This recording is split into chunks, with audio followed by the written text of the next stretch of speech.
So నీ గురించి ఏం చెప్పం, ఆంధ్రదేశం అంతా ఇవాళ నీ గురించి మాట్లాడుకుంటున్నారు.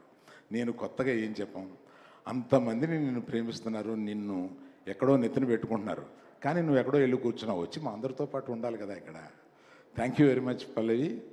I know you are coming tomorrow and joining with us and the rest of the functions. Thank you very much. Now I come to Chaitu.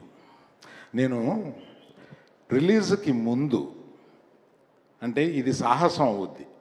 ఆ సాహసం ఏం చేశానంటే, అంటే అతను పెర్ఫార్మెన్స్ ఎడిటింగ్ రూమ్లో చూసి చూసి చూసి ఎక్సైట్ అయ్యి, నేను రిలీజ్కి ముందు ఒక ఫంక్షన్లో, ఐ థింక్ బాంబేలో అనుకుంటా, ఇంతవరకు చైతు చేసిన జర్నీ ఒక ఎత్తు, ఇక్కడ నుంచి జర్నీ చేయబోతున్నది ఒక ఎత్తు, ఇది గుర్తుపెట్టుకోండి అని నేను అది రిలీజ్కి ముందు మాట్లాడడం ఒక సాహసమే, కానీ ఒక నమ్మకంతో అతను చేసిన ఆ పెర్ఫార్మెన్స్ చూసి ఇంప్రెస్ అయ్యి, అంటే జనరల్గా సాయి పల్లవి ఇలా అంటే ఏడిపించగలదు, కానీ ఒక హీరో ఏడిపించడం అంటే మాటలు కాదు.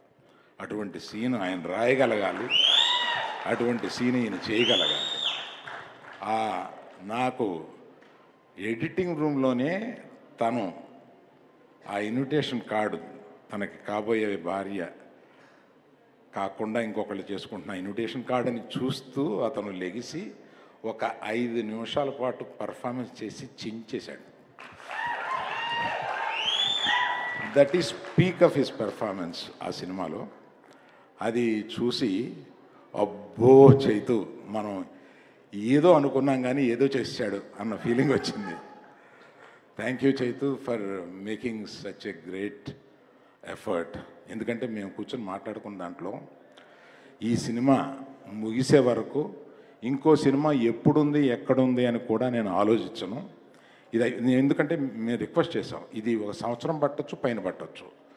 దీనికి అటువంటి ట్రాన్స్ఫర్మేషన్ మీకు కావాలి కనుక టైం పట్టవచ్చు, తీయడానికి టైం పట్టచ్చు. మనం చూసుకొని తీస్తూ ఈ సినిమాని గొప్ప సినిమాగా చేద్దాం అన్నప్పుడు ఆయన మాకు ఇచ్చిన హామీ ఏంటంటే, ఈ సినిమా అయ్యే వరకు నేను ఇంకో సినిమా గురించి ఆలోచించను, మిమ్మల్ని అడగను, డూ ఇట్ యువర్ సెల్ఫ్.